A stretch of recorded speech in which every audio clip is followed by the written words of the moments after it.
Well, welcome everyone. We're going to get started in 2 minutes. Welcome, welcome, welcome, welcome. Thank you for being here. We'll get started in 2 minutes.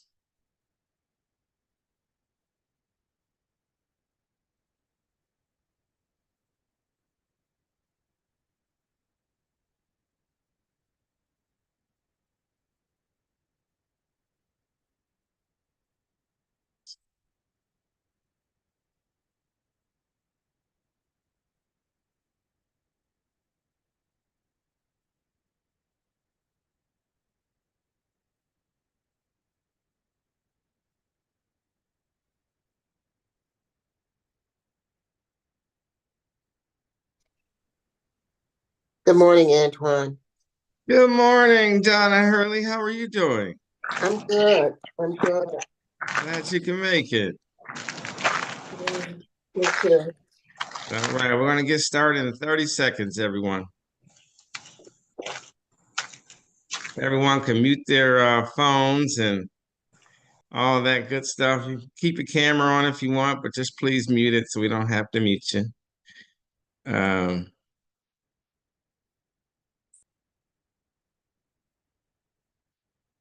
All right, we're going to get started. I want to welcome everyone today. My name is Antoine Thompson, CEO, Executive Director for Greater Washington Region Clean Cities Coalition. Laura, we got everything ready. We ready to get started? Yes. Oh, because I'm seeing other folks' cameras popping up, so I didn't know if you all have everything set up before I get started. All right. Okay. Welcome, everyone. Antoine Thompson, CEO, Executive Director for Greater Washington Region Clean Cities Coalition. I'm glad to be with you today.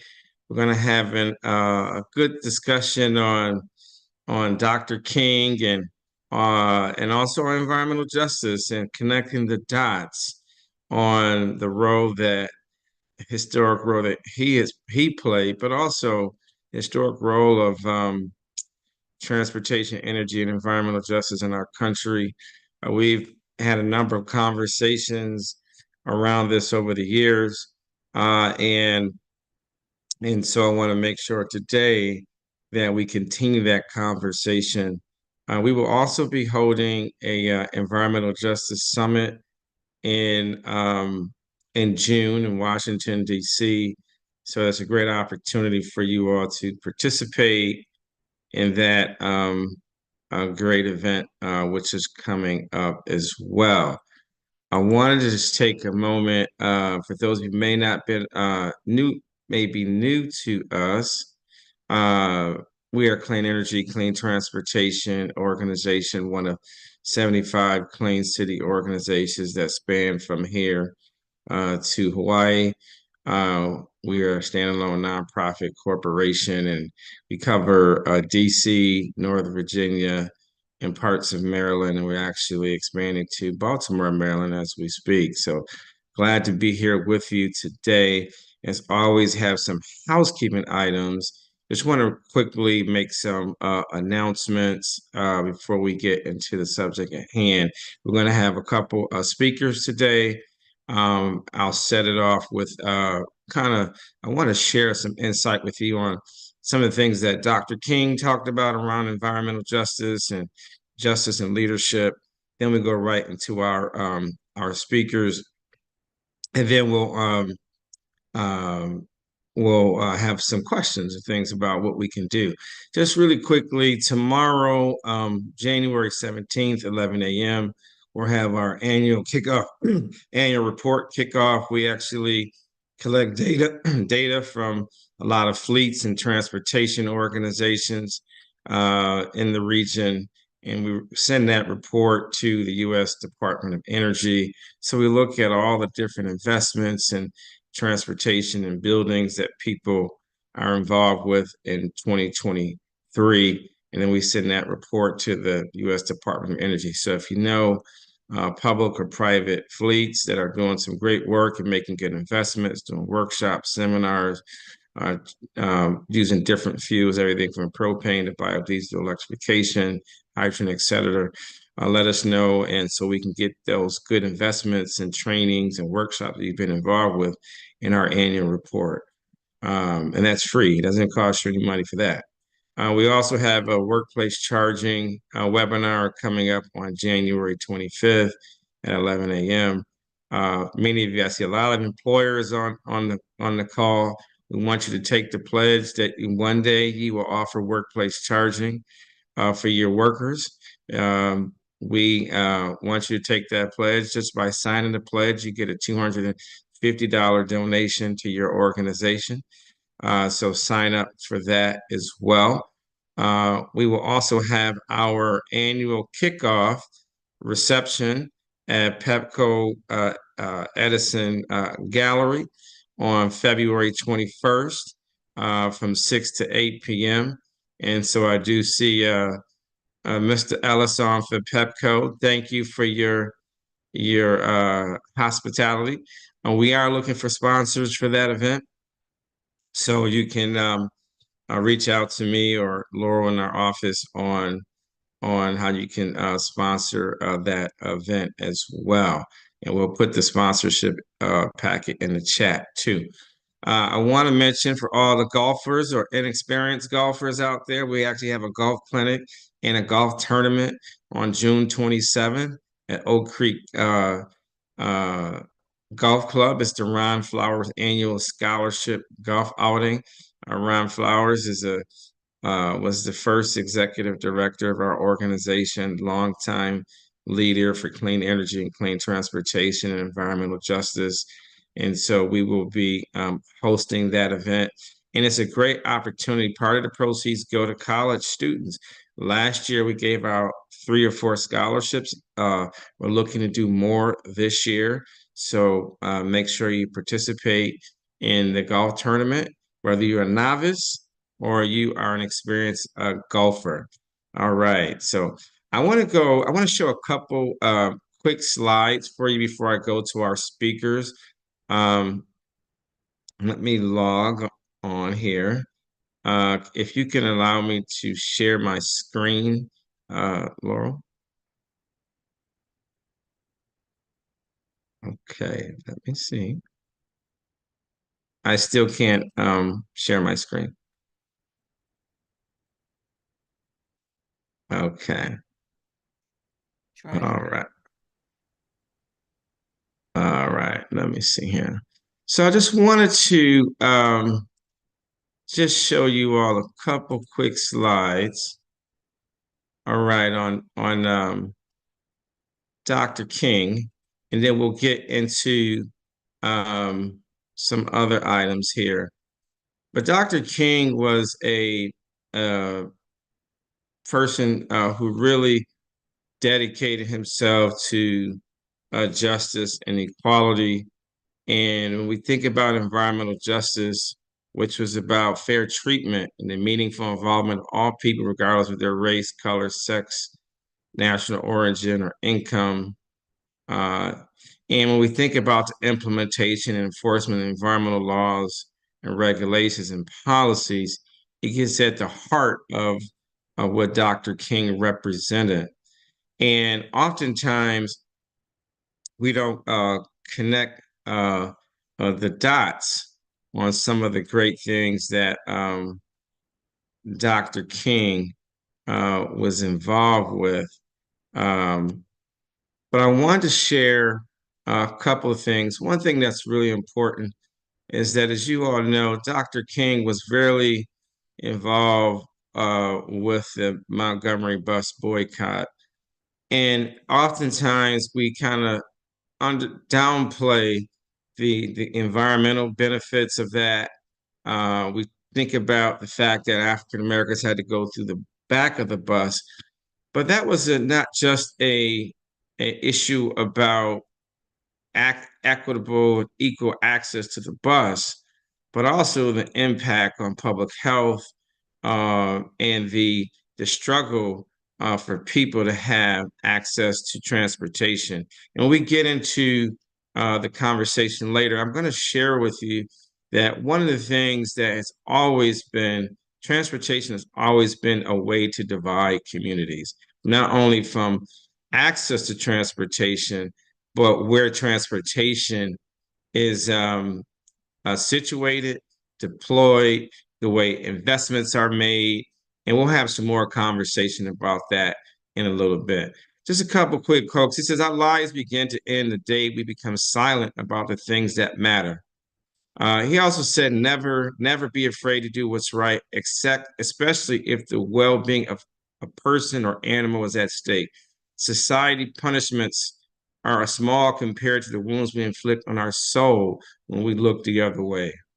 And often when we think about transportation and energy and justice, people often look the other way. We put highways and communities that are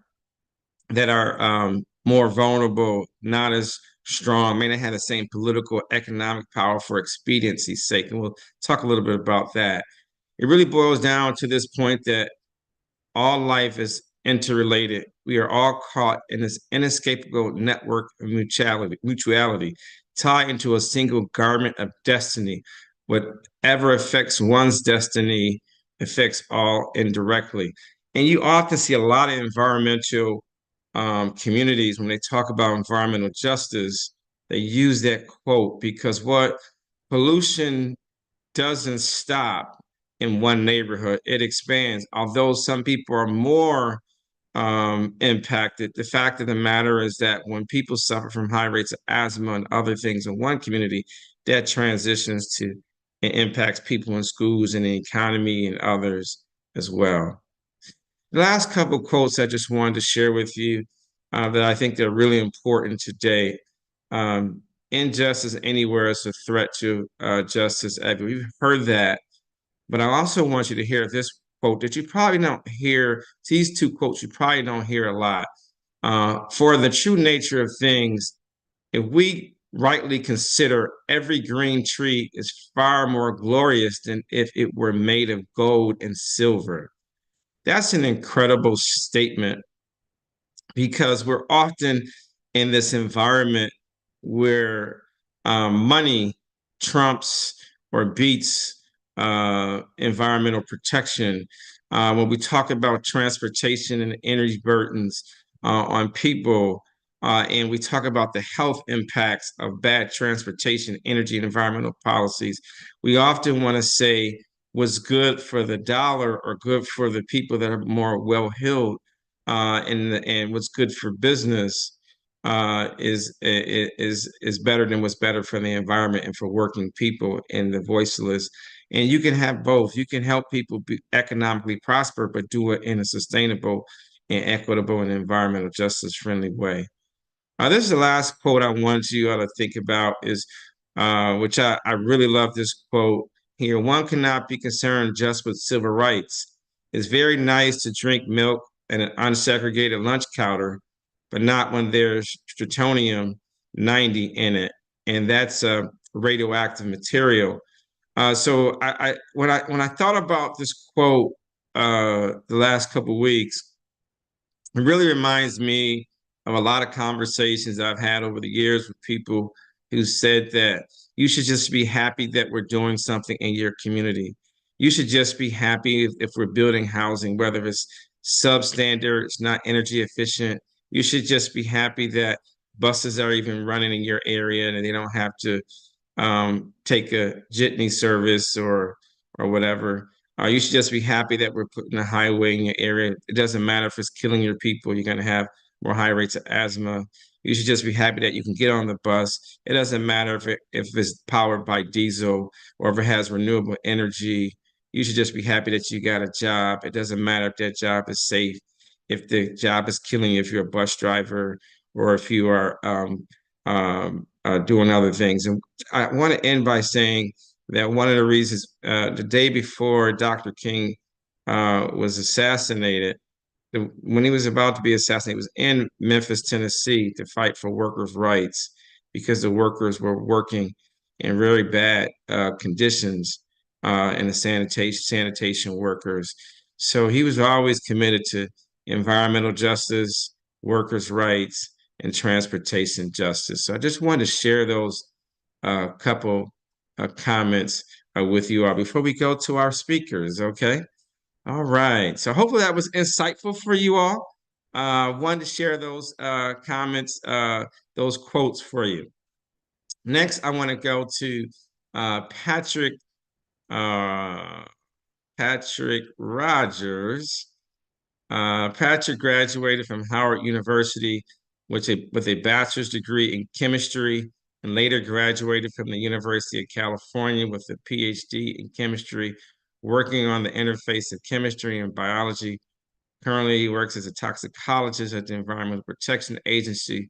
Additionally, he volunteers with the American Descendants of Slavery Advocacy Foundation, where he serves as a member of the policy team and contributes toward the foundation's position on environmental racism.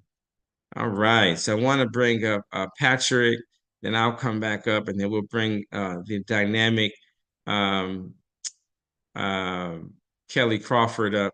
Let me read Kelly's bio really quickly as well. She is a senior advisor of energy and environmental justice at the U.S. Department of Energy, Economic Impact and Diversity. She's an award-winning subject matter expert with more than a decade of technical expertise in environmental science and engineering, energy policy, climate change, emergency management, etc. And she's worked at the Department of Energy and Environment in Washington, D.C. She was the Associate Director of Air Quality and State Air as well. And she is all over the country talking about environmental justice and transportation justice. And as I said to everyone, I'm going to say on this call, President Biden, when I come later, has a Justice 40 initiative. If you don't know about it, if you don't do anything else today, I want you to learn about Justice 40. It's an executive order of President Biden, but we need to codify that into law. The urgency of the moment requires us to not just have a great executive order, which I'll talk about later, but we need to make that a law. So without further ado, I'd like to bring up Dr. Rogers to give some remarks. Dr. Rogers, the floor is yours.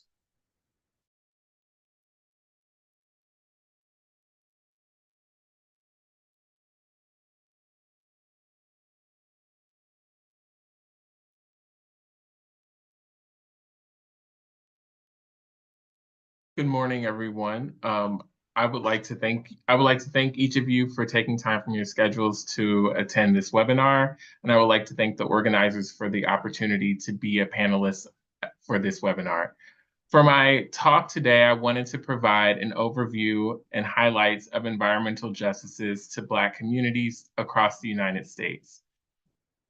And just this material that I will discuss was compiled from work that was conducted in collaboration with the American Descendants of Slavery Advocacy Foundation, and that the views that are expressed within this presentation do not necessarily reflect those of the U.S. Environmental Protection Agency.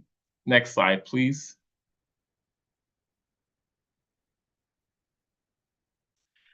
So when we think about going from slavery and looking at the enslaved population, as well as looking at their descendants throughout the course of the 20th century and into present day, one thing we should start to look at is what their lived experiences were like following slavery.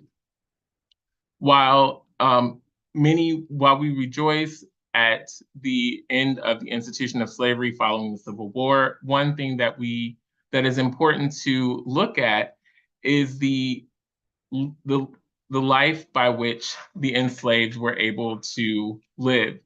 And unfortunately, as was documented by Professor Jim Downs, a professor at Gettysburg College, in his book, Sick from Freedom, African American Illness and Suffering During the Civil War and Reconstruction, what unfortunately happened was that many former slaves passed due to starvation and from illnesses.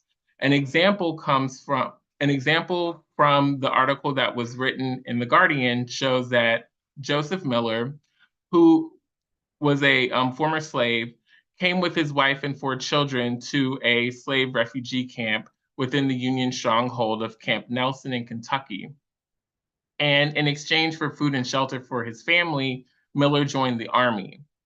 However, Union soldiers in 1864 still cleared ex-slaves out of Camp Nelson, abandoning them to the war-ravaged and disease-ridden landscape. And unfortunately, over the course of time, Miller's young sons, one by one, became sick and died. And ultimately, by 1865, Miller himself died, and many in his family perished due to illnesses that were contracted where they were staying in the camps, as well as of starvation. Additionally, due to the fact that many of the former slaves were unable to receive benefits from the Homestead Act, many of them did not have the capital to integrate into American society following slavery. On May 15, 1911, Baltimore Mayor Mahool signed into law an ordinance for preserving peace and preventing conflict and ill between the white and colored races in Baltimore City, and promoting the welfare of the city by providing, so far as practicable, the use of separate blocks by white and colored people for residences, churches, and schools. So at that time, Baltimore City Council had passed an ordinance that assigned city blocks by race. And at this time, zoning ordinances similar to what was passed in Baltimore were instituted in other cities, including Richmond, Virginia, Atlanta, Georgia, and St. Louis, Missouri. However, in 1917, the Supreme Court ruled that the explicit use of race in zoning was unconstitutional. Next slide, please.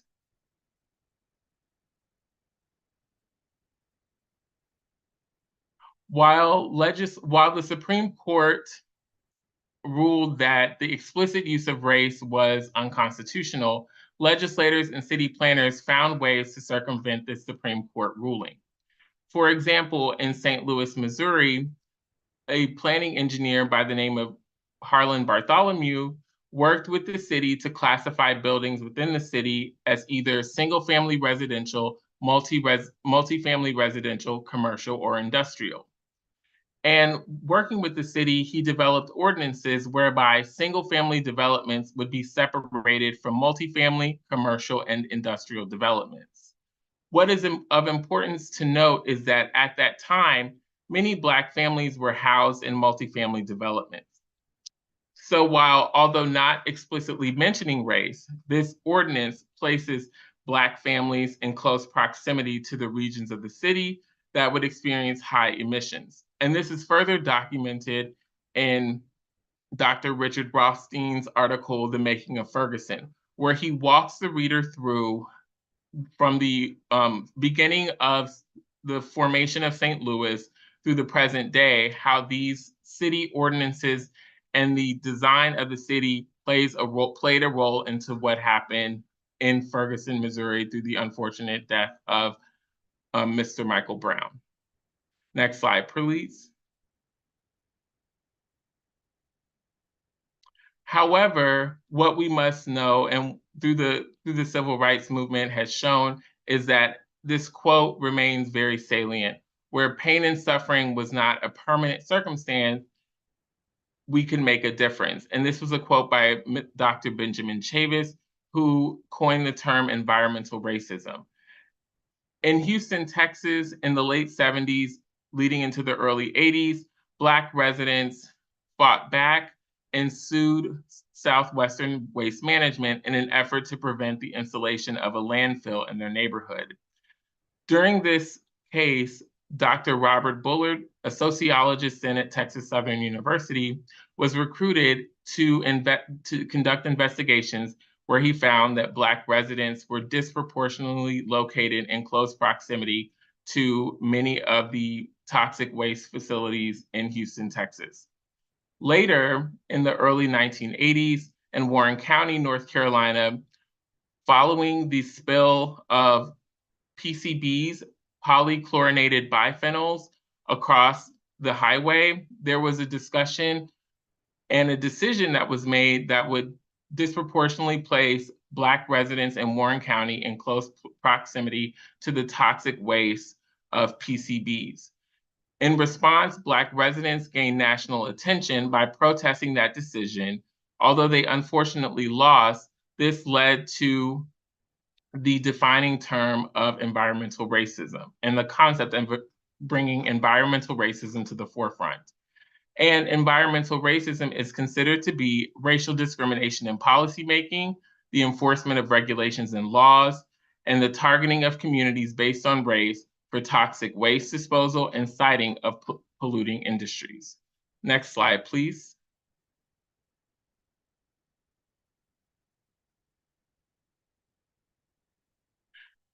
Following the events that transpired in Houston, Texas, and in Warren County, North Carolina, the Government Accountability Office published a report in 1983 that identified that greater than 50% of Black residents living in states known as the Black Belt lived in locations near or in close proximity to hazardous waste sites. Furthermore, in 1987, the United Church of Christ Racial Justice Commission also published a report entitled Toxic Waste and Race that noted that race was the main factor in the determination of where hazardous waste facilities were located. And at that time, they noted that 55% of Black Americans across the United States lived in communities that contained one or more toxic waste sites. In a follow-up report 20 years later, it was identified that Black Americans were found to be disproportionately represented among those who lived within 1 kilometer of a hazardous waste facility. Next slide, please. When we think about the exposure of a community, many times it's easy to forget about those who are incarcerated. And as one advocate says, if prisoners complain about dirty water or poor ventilation or inadequate medical care, many times there's a collective shrug and a response that says you should have thought about that before you committed the crime. However, it is important for us to remember the conditions of many of these incarcerated facilities, because many of these prisons have been found to be located near Superfund sites. And Superfund sites are known as locations that are considered to be so contaminated with hazardous substances that these locations need long-term monitoring. For example, at the State Correctional Institution at Fayette in LaBelle, Pennsylvania, it was found that this facility, which has a 50% population that is Black, was constructed on a site of a large coal preparation plant. And what is problematic about this is that this facility you had remnants of coal ash. And the coal ash was known to contain many different heavy metals. And so later, after the plant was no longer functional, this correctional institute was built on top of that land. And prisoners who were at the State Correctional Institution at Fayette reported respiratory, throat, and sinus problems as a result of being at that facility. Unfortunately, many inmates and former inmates would report that when they arrived at the facility, they would be healthy or relatively healthy, but oftentimes when they left the facility, unfortunately, they encountered adverse health outcomes. And with the references that have been added below can provide you with further information about this topic. Next slide, please. Another topic that is salient in this time is the access to clean water and the access to proper sanitation. Catherine Coleman Flowers, who recently received the MacArthur Genius Award, was interviewed by The Guardian, where she talks about her work and some of the projects that she collaborated with.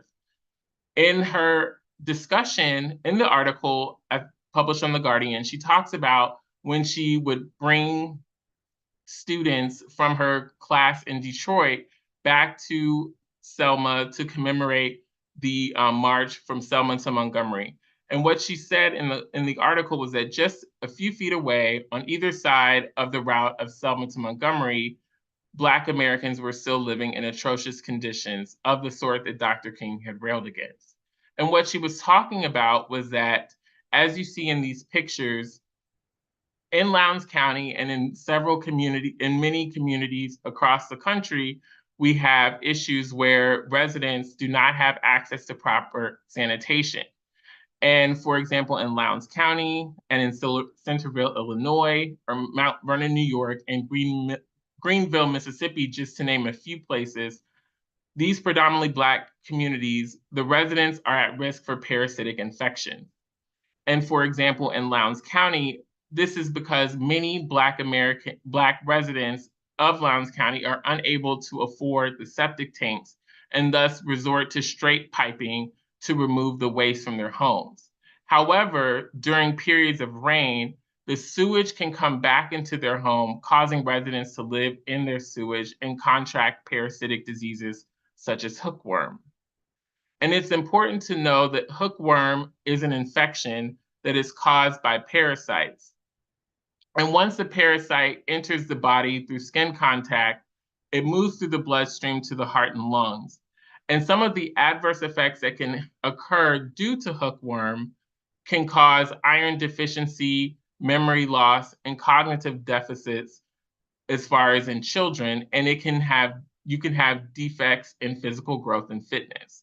And in particular for women of reproductive age, hookworm can lead to can place women who are at reproductive age at risk of having children that are premature, have premature birth and low birth weight, have risks of maternal mortality and perinatal mortality.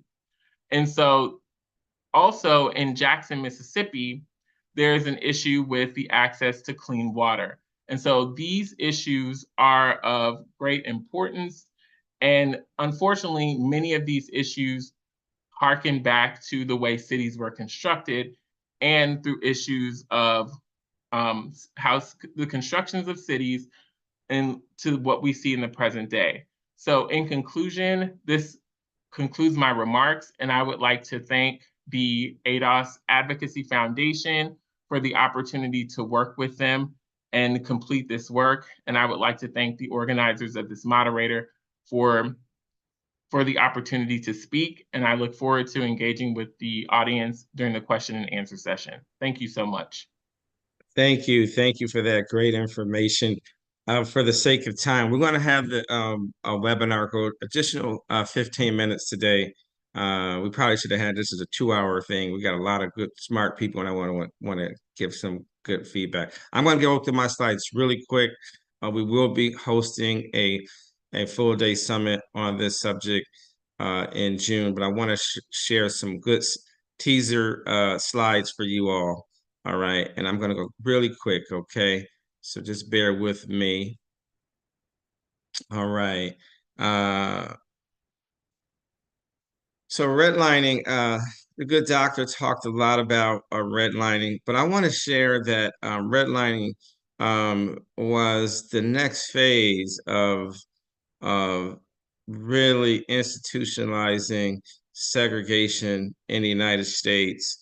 And the impacts of that redlining on transportation and on public health ring true to today. And so I picked out a couple cities that you probably would not think about where transportation and redlining was instituted by the federal government right after World War II. And that was its effort to bring confidence back to the mortgage market as well. And it also contributed to the rapid expansion of our suburbs in the United States and increased the racial wealth gap through providing mortgages only to whites for a long time in the United States. So I want to share with you just in Washington, D.C., for example, they actually, if you look at this, the areas where there's white on the map, That's where white folks lived at. The I'm areas. sorry. Are we supposed to see your slides? We aren't seeing any slides right now. Oh, you're not? Oh, I'm so sorry. Give me 1 second. Oh, God. Okay. Thank you for telling me. I was off to the races. Give me 1 second.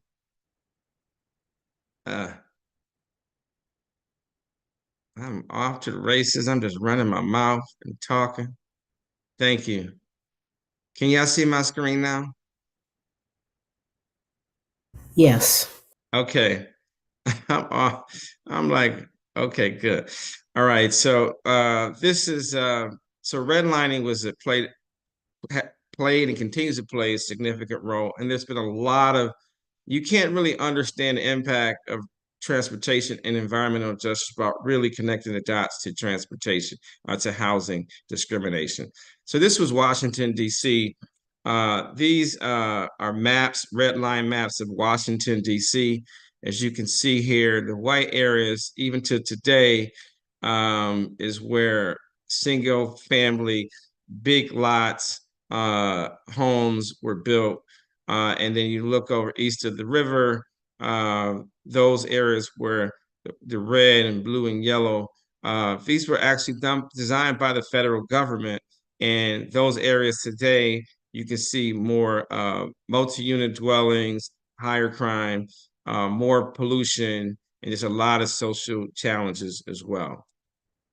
And you can see this is another map of Washington, D.C., the nation's capital, where this was actually done and led by the federal government. Believe it or not, this is Washington, D.C., where they had racial covenants in 1946. Neighbors on Randolph Street signed a racial covenant to bar Black residents for 50 years upon being filed with the D.C. recorder. The Petworth Citizen Association brought lawsuits to uphold racial covenants as well. And then the real estate industry really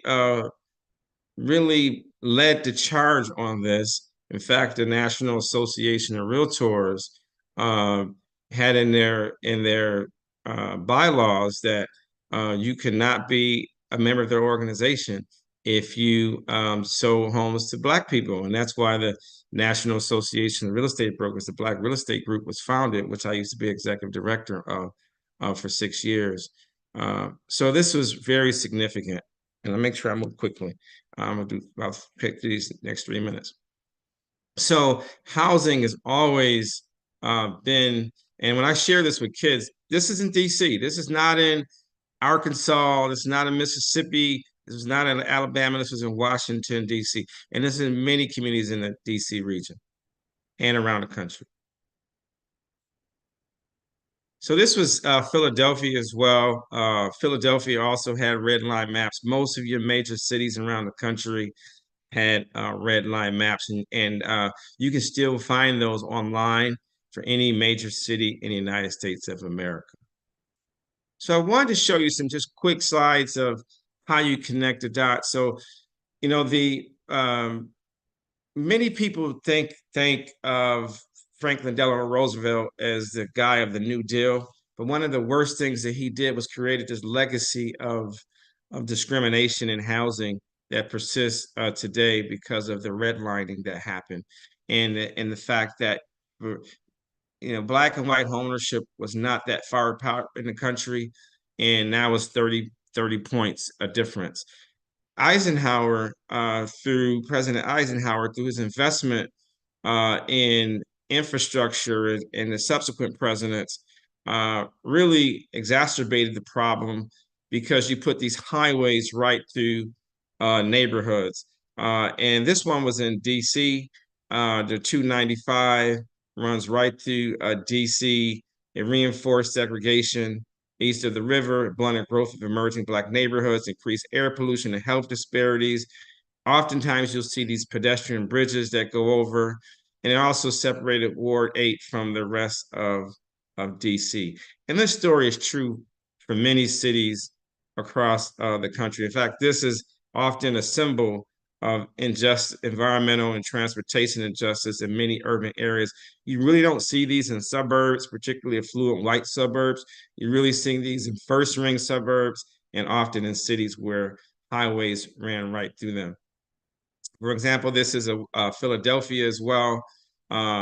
neighborhood. We just did a forum in Philadelphia with a biofuels organization, Clean Fuels Alliance America, and another city where highways run right through there. You can see the big trucks running through there. Most of them are powered by diesel plus regular gas powered cars, diesel powered school buses, and people living right through residential areas. This is one that's near and dear to me as well. This one is the city of Buffalo, where a highway, this actually used to be a parkway in a park that was built right through the neighborhood. And right now, I actually got the first funding for this project. And there's a lot of debate about this project right now. They're trying to restore this. And as you can see, a lot of people on both sides of this highway have asthma, COPD, and other respiratory related illnesses. I want to just go really quick to these last couple of slides, and why this matters is because equality and equity and justice are so important.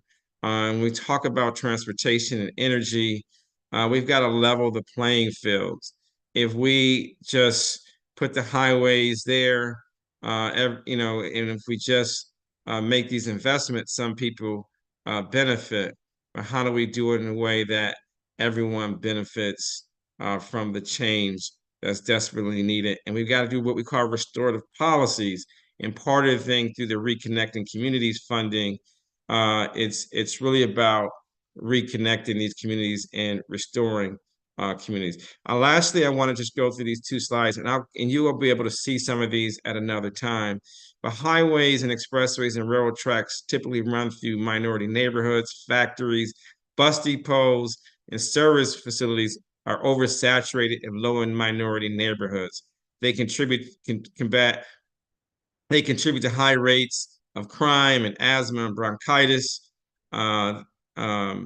And making the change will help combat high rates of asthma, and it will help in eliminating cancer clusters in underserved communities. So it's important for us to really look at transportation, energy, and environmental issues so they stop killing people in their neighborhoods. I just want to end by, and I'm gonna skip that slide for the sake of time. I got to go to Kelly. I want to just share with you that there's a lot of federal investment that's being made under the Biden administration with the Department of Transportation, Department of Energy is doing a lot of work. The EPA is doing a lot of work to invest in cleaner transportation, environmental justice issues that can really save lives. And we've got to make sure, though, that communities of color are not just spectators as the planning process takes, as the investments are being made, that workers and businesses in those areas and institutions are also leaders in that process. So I want to stop there, and I'm going to go to Kelly to share her remarks, and then we'll take about 10 or 15 minutes of questions. Kelly, the floor is yours. Thanks.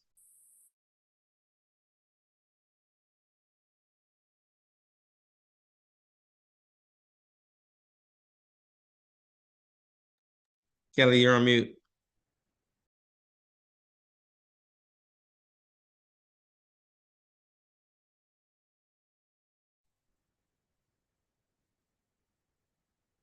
All right, y'all can hear me okay? Yes. Trying to share my slides.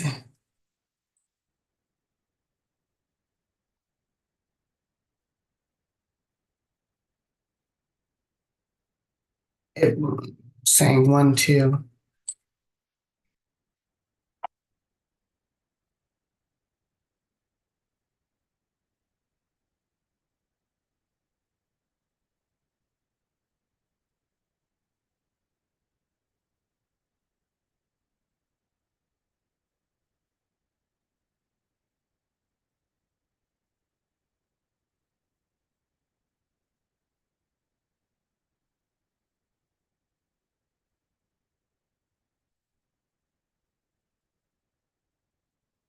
How's that? Good. Good. Okay. So I'm sorry, it took a minute to get that connected. My name is Kelly Crawford. I'm a Center for Energy and Environmental Justice here at the U.S. Department of Energy. I'm really happy to join y'all today. I'm gonna try to get through these quickly as possible. A little bit of what I was going to talk about, Antoine kind of covered, so make some connections there. But through my work, I have been my experience has been to really deeply understand the government's role in achieving equity. We work in government in a construct that was developed to be inequitable by design. So a little bit about my evolution. I started off as a contractor at NASA Goddard Space Flight Center. I then was an air director at DC Department of Energy and Environment. And then from there, I moved on to US Department of Energy. And so in my previous work was primarily centered around air quality. Air quality is a driver for public health, and is the primary exposure route for the general public for environmental hazards. So over the last 50 years, we've seen air quality across the United States as a whole improved, mostly thanks to the Clean Air Act and other legislation passed by Congress in the 60s and 70s, and then also the 90s that empowered EPA to regulate emissions of pollutants. But as Antoine was sharing earlier, other practices like redlining and other deliberate practices concentrated pollution in and around communities of color. And so pollution and air quality is still worse for those communities of color and those with lower income levels and educational attainment. And so good examples of that, we can find them right here in Washington, D.C.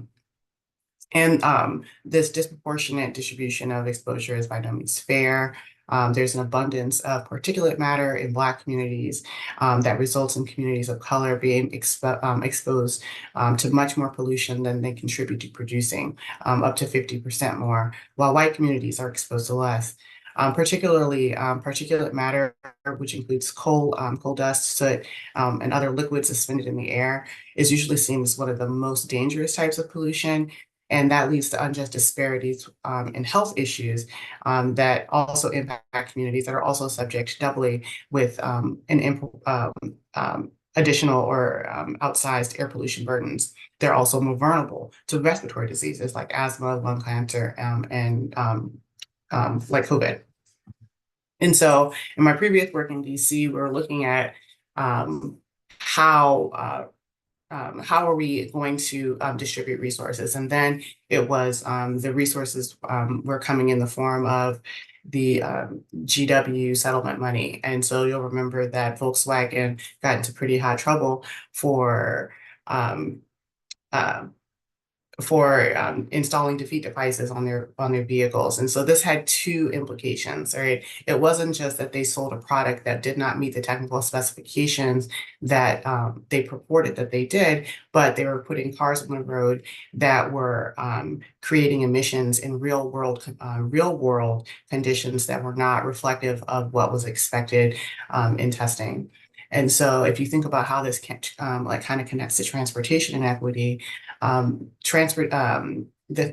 vehicular standards are our number one way to impact air pollution in and around local communities, especially in places like Washington, D.C., where the majority of our air pollution comes from transportation sector. You can see how the use of defeat devices also impacts regulatory decision making because it contributes to not being able to model or predict how air pollution will be distributed across a city.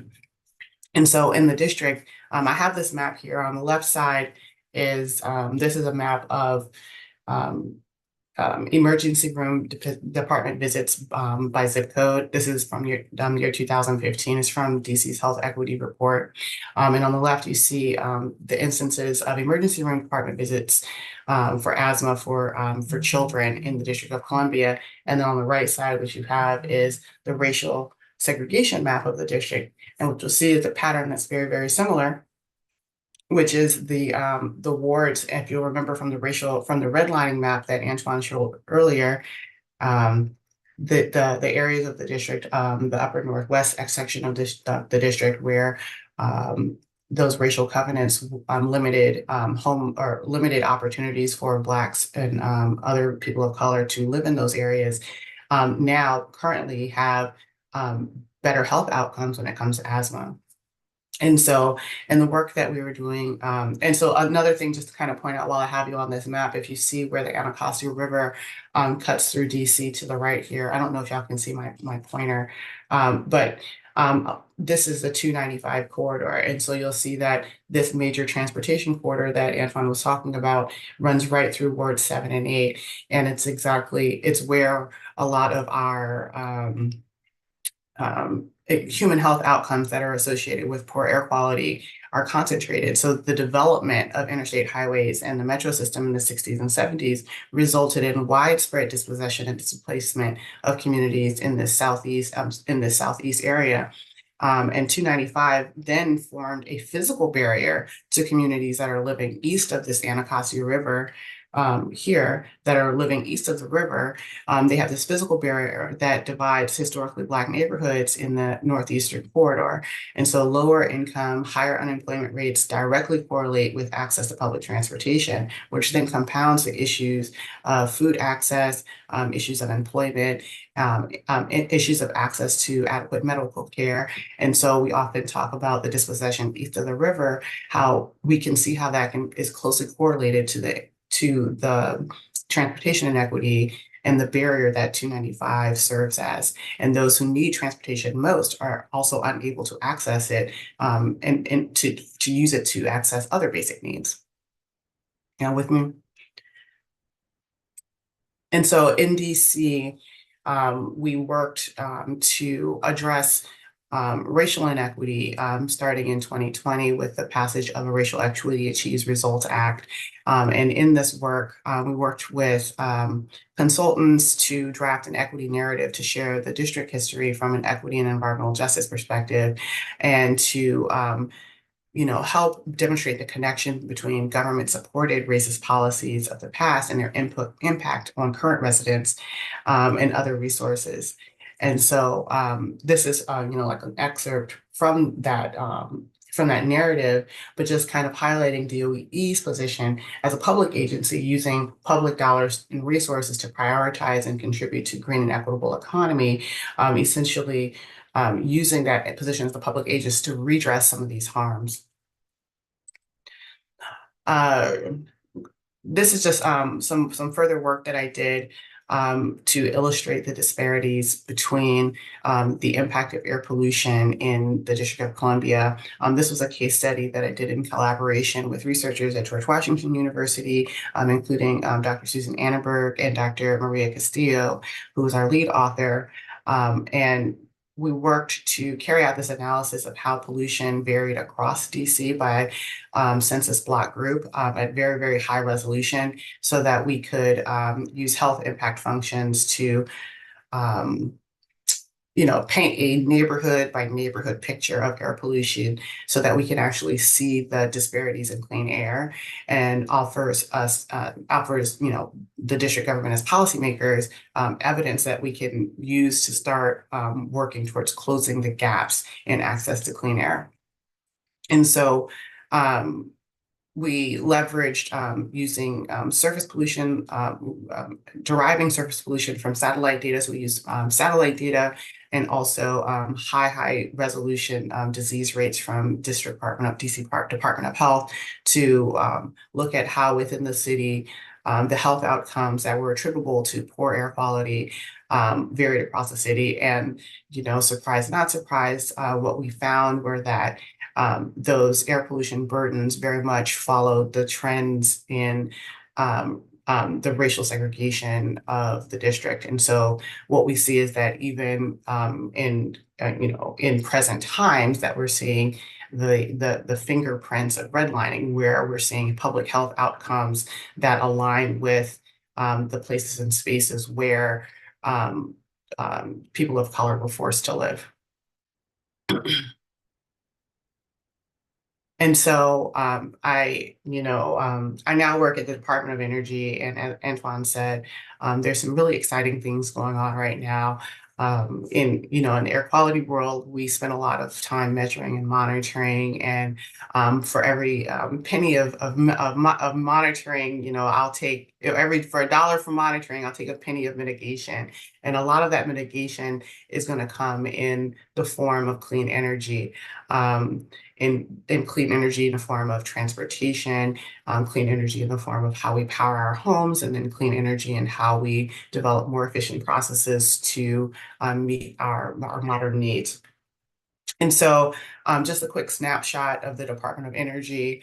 It's this first and foremost, the certify the nation's nuclear weapons, certified now the nation's nuclear weapons. We're the owner and operator of 17 national labs, the regulator of certain industries, but by far funder of billions of dollars in research and development around energy and clean energy. And so the office I work has been newly renamed. It's now the Office of Energy, Justice, and Equity, formerly the Office of Economic Impact and Diversity. But I work with a team of researchers, scientists, and policymakers to execute department-wide policy and, most importantly, implement the Justice 40 initiative. And so right now, we are at a really exciting time in the face of a growing dependence on energy and increased disruption from climate change and increased risk of attack on critical infrastructure. We have a vocal and eager and engaged public, and we have major investments that are going to be devoted to a transition to a clean energy economy. And I know that sounds really exciting. But right now we do have two very important things: that we have the investments and we have the commitment. And so we have commitments from leadership and we have commitments from the federal government. And most importantly, we have the investments to go along with those commitments to really drive and affect change. And it's imperative that we use justice as our North Star so that these investments don't repeat the harms of the past.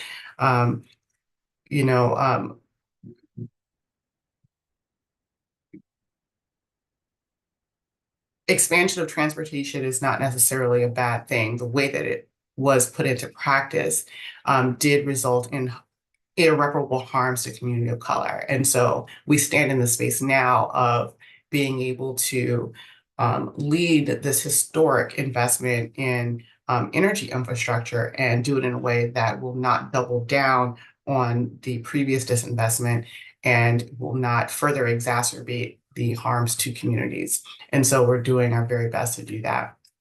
Antoine already talked about environmental justice. We do, for the first time, have a federal definition of environmental justice. And this definition of environmental justice also brings in cumulative impacts and examination of the environmental and other burdens, the legacy of racism and other structural and systemic burdens that lead to disproportionate and adverse human health and environmental effects today. Also seeking to address equitable access to a healthy, sustainable, and resilient environment to which to live, work, play, grow, worship, and engage in cultural and subsistence practices. And so this is a really expansive definition that will cover agency federal activities, which for an agency like the Department of Energy means rulemaking, guidance, programs, practices, how we distribute money, how we do our oversight of federal funding, and how we manage our resources. We also focus at the Department of Energy on energy justice. And so simply stated, energy justice means ensuring equitable access and participation in the energy system while minimizing or eliminating any harm. And so similar to environmental justice, energy justice refers to kind of achieving equity in both the social and economic participation in the energy system.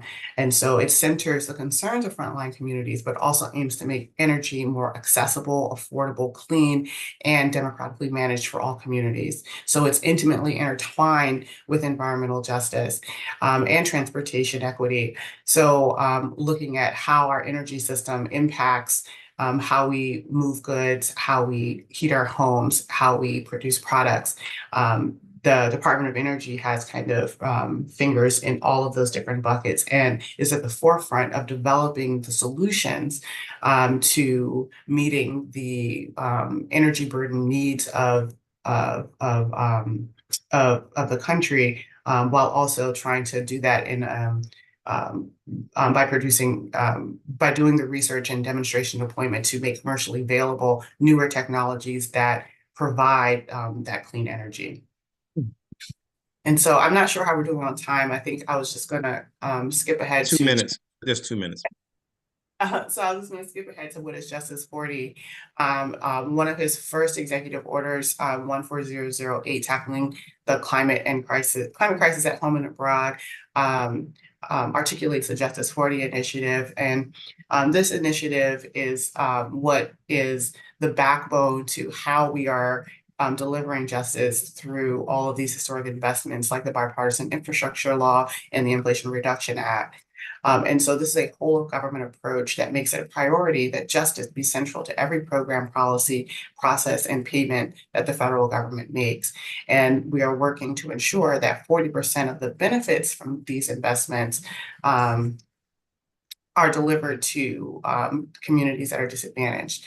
And so how we do this is in the Department of Energy is that we have these Justice 40 policy priorities, and we use these priorities to guide how we develop our programs, how we deliver services, and how especially do we spend our money.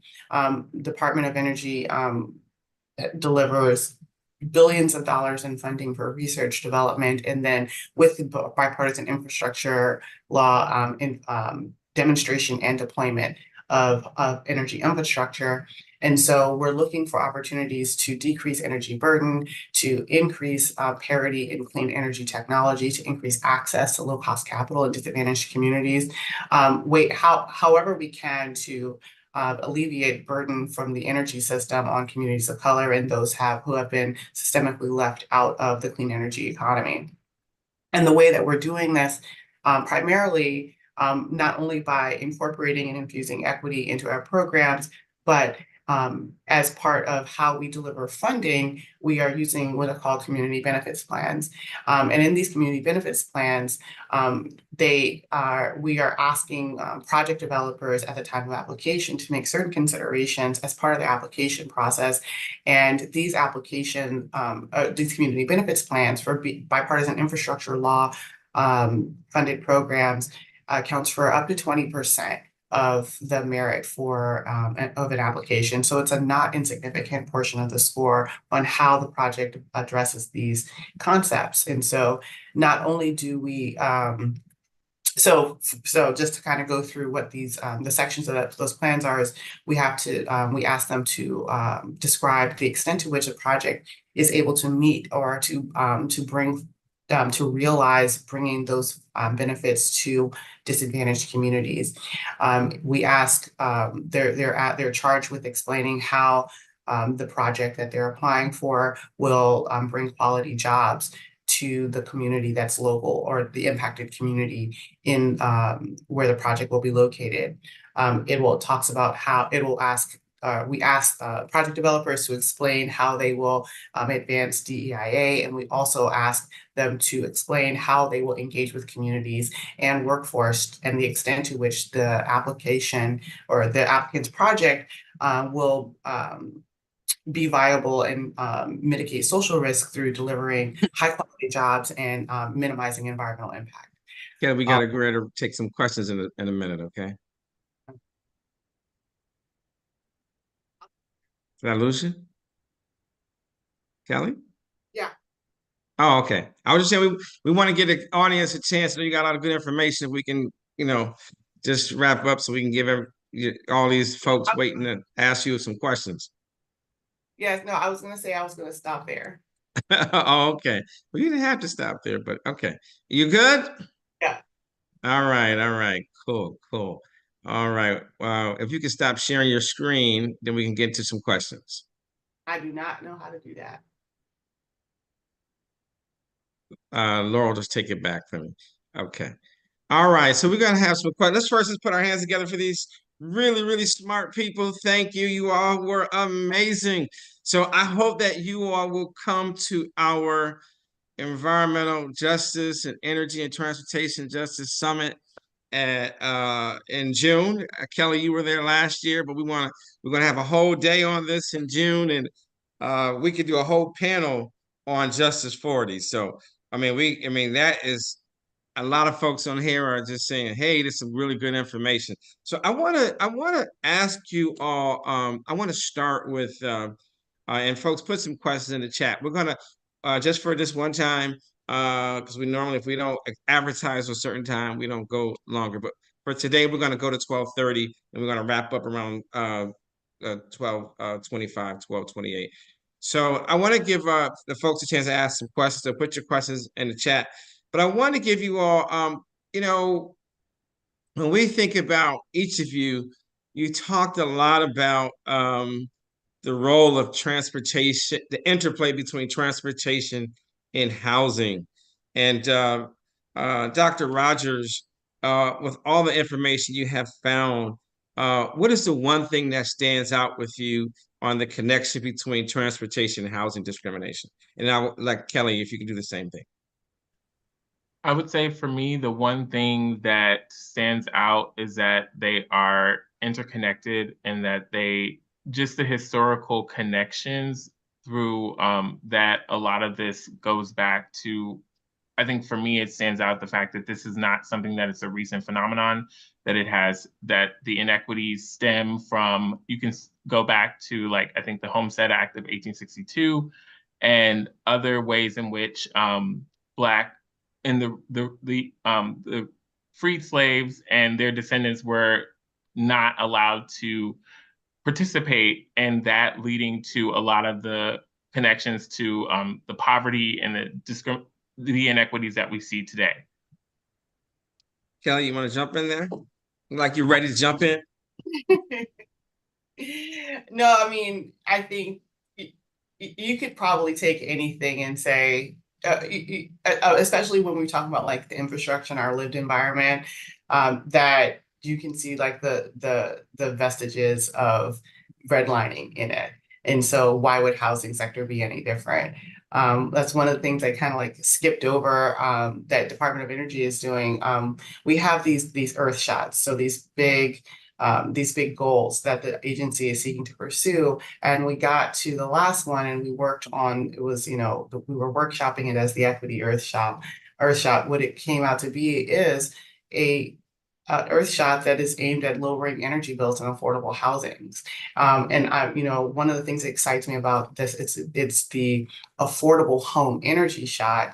And that seeks to cut in half utility bill, or cut in half the cost to make affordable housing energy efficient. Not to make housing energy efficient, to make affordable housing energy efficient and to reduce utility bills by 20%.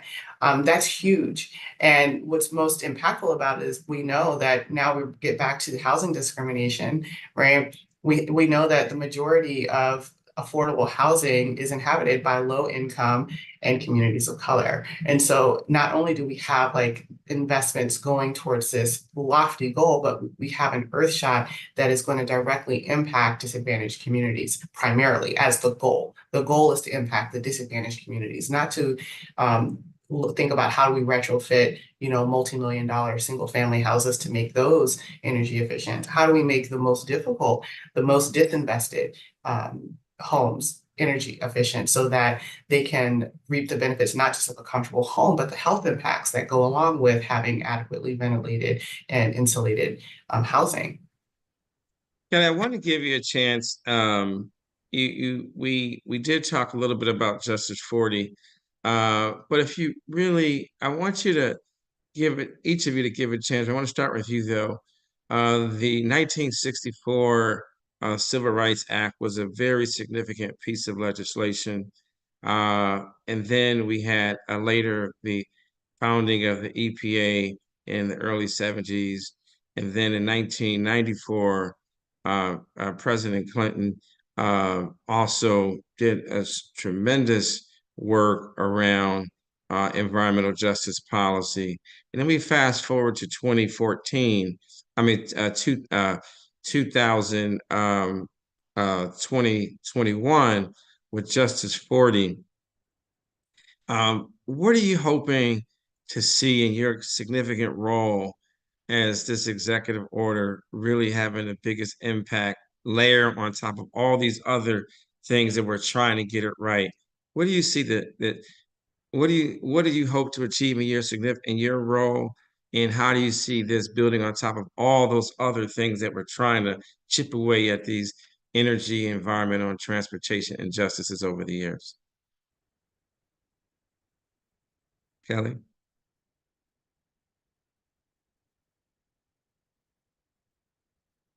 Don't jump all at once. No, I was just thinking like,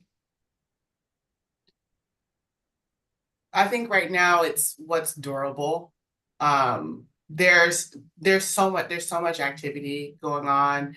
Um, you know, there's all of this, there getting money out the door has been the focus. You know, it's not just that we have, you know, the mandate and the guidance, right? We have the CGIS tool, which we can use to target our investments, and we have common language. We have, you know, a definition of environmental justice that we share across the federal agency. But we have things like these community benefits plans. So we're trying and starting a lot of new programs. We're starting, you know, things like the TIC Taxis, thriving community technical assistance centers, right? For the first time, deploying funds that are going to be available to the general public to help them navigate and understand these huge federal investments. We have like the Greenhouse Gas Reduction Fund and Solar for All program. All of these things are all new, right? Some things that the federal government has never really engaged in, seeing more activity of the federal government right down to the local level, which is, you know, unprecedented. And so we have all of these things happening all at the same time. But now we're kind of looking, okay, so what's going to last, and how are we going to continue this momentum, and how are we going to continue to attract investments, and how do we make the business case for environmental justice the same way that they made the business case for climate change, right? How do we kind of change the public narrative and change public sentiment around why these issues are important? How do we have folks at their, you know, dinner table talking about energy burden and talking about energy insecurity, right up there with poverty, because they are one and the same and synonymous, right? We also know, so we know so much about how our energy infrastructure impacts our day-to-day lives, right? So now what I'm excited about is kind of having that public discord about like how energy impacts everything. It impacts how do we get from point A to point B, and where we put the buses matter, right? And where we put the bus barn matters. And if we're going to put the bus barn in a community of color, can that be the electric bus barn this time? Can we start with putting the clean version, the best and the best investments in the communities that are the most vulnerable? And so that's what makes Justice 40 exciting, right? That's what kind of directs the federal government to kind of take another look at how we deploy those investments and make sure that the majority of those benefits are not just going to where it's easy to deploy them, but they're going to the communities where those benefits are needed the most. So Dr. Rogers, that's an excellent point. I love for you to kind of, as a guy who is all around the country looking at this data and talking about these issues. To me, Justice 40 is what she just said. Years ago, it was just we're going to create some jobs. We're going to make it easier for the suburbs, people to move to the suburbs, get back to the cities. We don't care what happens. We've had a lot of infrastructure bills over the years, nothing like this. But now it's about, we're not just trying to create infrastructure and jobs. We want to make sure that the people who are most affected and affected by bad transportation and housing policies benefit the most from these investments. What do you say to that, Patrick? What I say to that is that I think this is a wonderful time for local, like as Dr. Crawford mentioned, this is penetrating at the local level. And so it's really important for everyday citizens to get involved. This is an awesome, with these tools like the environmental justice tool and different tools that are used throughout the states that mirror the environmental justice screening tool, having the opportunity to really take those tools. There are different training opportunities offered to help orient users, everyday users, to these tools to understand and map for your own communities what are the environmental injustices, and being able to see in real time what they look like. This can help local advocates to be able to make sure that the 40% goes to their communities. Being able to take this data and have it at your fingertips, to being able to ask the critical questions and making sure that we are not left behind. So I want to ask you all. I got our community engagement liaison Darrell Jones on. Would you all be available to participate either virtually in person in a community driven 1 or 2 hour webinar or in-person event on these tools? Because most people have no idea about these tools. Would you all join us in that if we invited you out to speak? Yeah, that's a yes. I see a yes. All right. Because what you will find is so many people have no idea about Justice 40. They have no idea about these tools. They have no idea about all these record number of historic resources. And we've got to get that word out.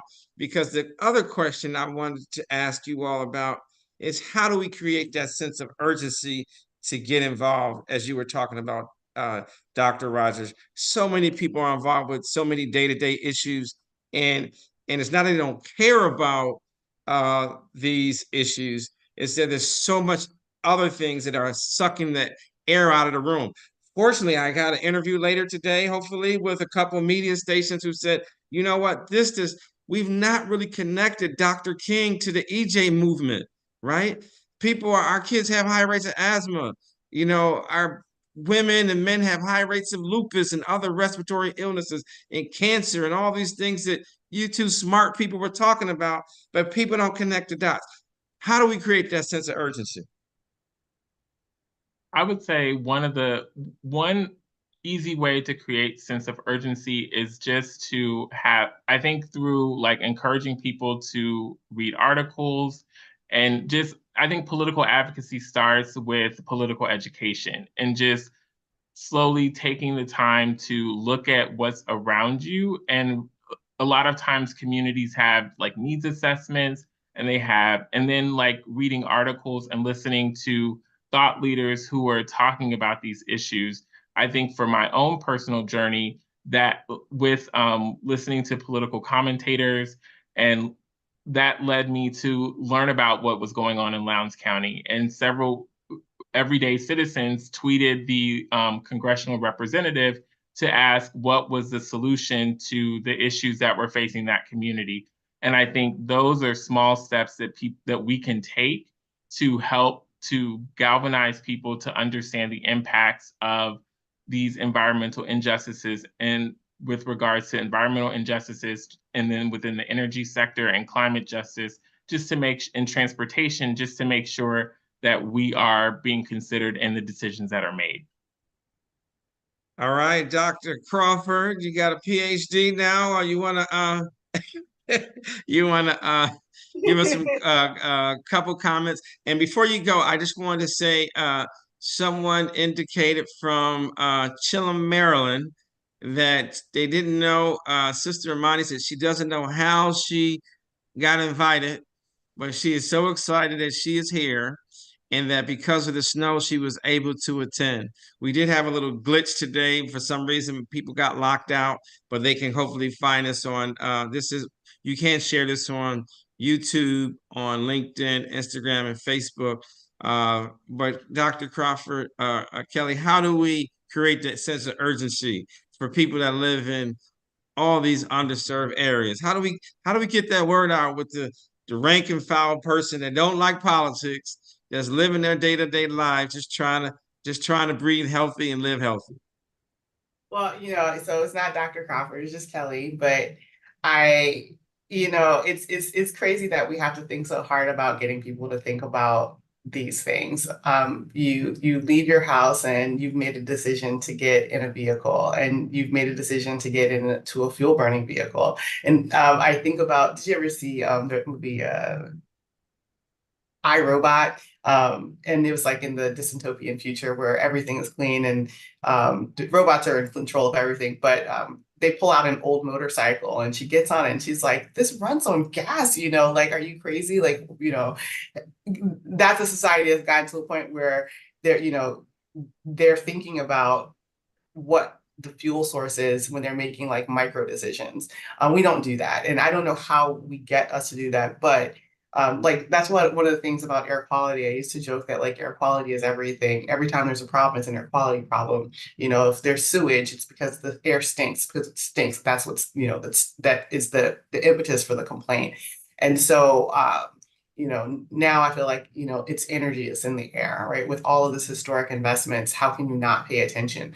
You're going to look outside, you're going to see roads being improved, you're going to see, you know, high-speed internet going in places it hasn't been before. You're going to see solar installations. We already see lots of evidence that when you put a solar installation in a community, it like magically crops up other little solar installations within that community. But there is an effect there. There's an observer effect there that once you start to see it, right, you start to talk about it. And that's when we start having those conversations. And they might not start as like, how can we clean up the air quality in our community? It might start with, you know, this week we have this snowstorm and everybody's stuck in their house. And at the end of the week, you'll see there'll be houses that still have a snowpack on them because there's a difference in the insulation in those homes, right? So you'll see the newly renovated townhouses in DC, it's like house by house. You don't know, you know, some of them have been renovated, some of them are efficient, some of them are not. And you'll be able to see house by house. When the power goes out, you'll see house by house whose lights go out and whose don't, because they'll say, oh, so-and-so on the corner got that solar installation and now they're sitting in their house. Yes, they're trapped like we are,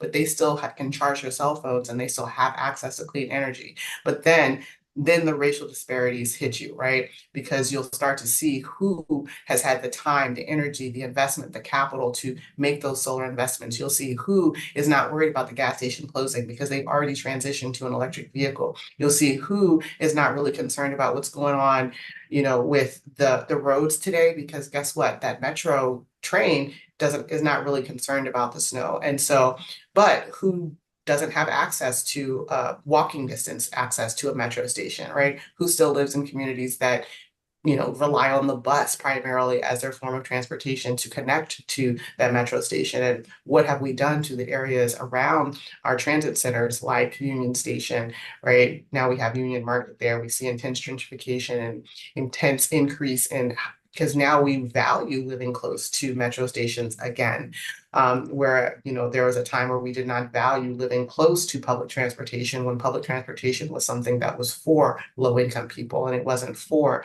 wealthy people. They wanted to live in single family houses that enabled,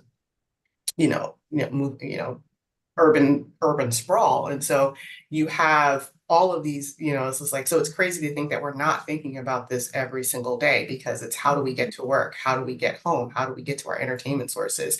You know, how do we heat our homes? How do we cook our food? There's an energy conversation and all of those things. So they might start with, well, did you hear about, you know, the gas stove ban, you know, in California? What kind of stoves do we have in our house? They're asking for the first time though. Let me just say this: we're out of time. I wanna thank you all for being here today. I want to also say that I want to thank Lakendra from M&T Bank, who is the vice president or senior vice president over there in our sustainability department.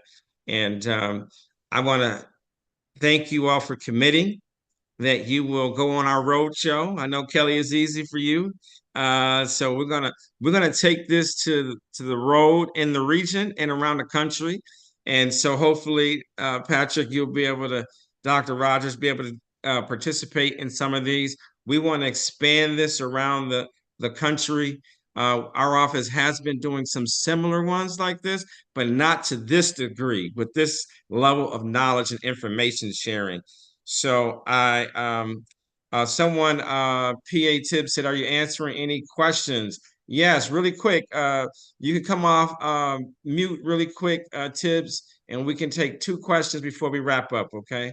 Thank you very much, Mr. Thompson. Appreciate it very much. Thank you for the presentation today, Yes. Dr. Rogers, Ms. Crawford, and that I'm representing a particular group of firms that is very interested in the Justice 40 initiative. And in fact, Ms. Crawford, we're going to be meeting with some of your colleagues, Ms. Morissette and Mr. Bunyan, actually sometime this weekend, the 3rd or 4th time. I sent you a chat and hope that you'll be able to join us. Also is that one of the particular factors is that we're able to then incorporate a number of different solar and also wind technologies, and then a unique automobile design. One of our colleague firms has actually pulled together is that they're using saltwater drivetrain rather than metal. And that so this is some of the things that we're very interested in bringing to bear the Department of Energy as well as the Department of Transportation. And also, Dr. Rogers, is that I have a background in public health, the University of Michigan School of Public Health, and undergrad at the Ohio State University. So I very much identify with what you were talking about for environmental justice, and that I'm a former senior public health official at the New York City Department of Health. So I appreciate what you're doing for this, and that going from there. Thank you, sir. Thank you. Thank you. And if you're not a member of GWRCCC, CEO Tibbs, please join today. You can go right to, I put in the chat. We are a membership organization. If you like the good work we're doing, you can also donate to our organization, because while we receive some federal money and state and local money, we run off donations and membership and sponsorships. So I will put that in there. But I want to thank everyone for being on. We have a lot. If this is your first event, or you can follow us on our social media platforms. We put on a lot of great events. If there's something that you liked that you want us to go in deeper on, I'm going to put my email in the chat as well. And we're always looking for suggestions on things that we can cover on some of these events and webinars as well. We have a lot of in-person events too.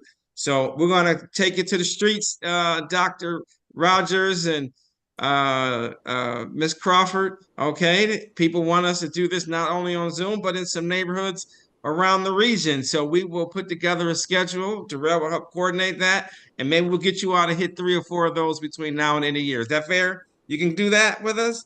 All right. Thank you. God bless you. Have a great. Real fast. Will we get the presentations? I'm sorry. It was great information they shared. Will that be shared with the attendees? Their presentations? Yeah, we'll work that out. I don't have a problem with mine. It's up to them if they want to submit them, and if they do, we'll share them with you, okay? And you can always have us come present at one of your groups, so that's even better. How about that? I want that too. Thank you for saying it out loud for me. Yeah, I exactly want that too. Thank you. All right, thank you.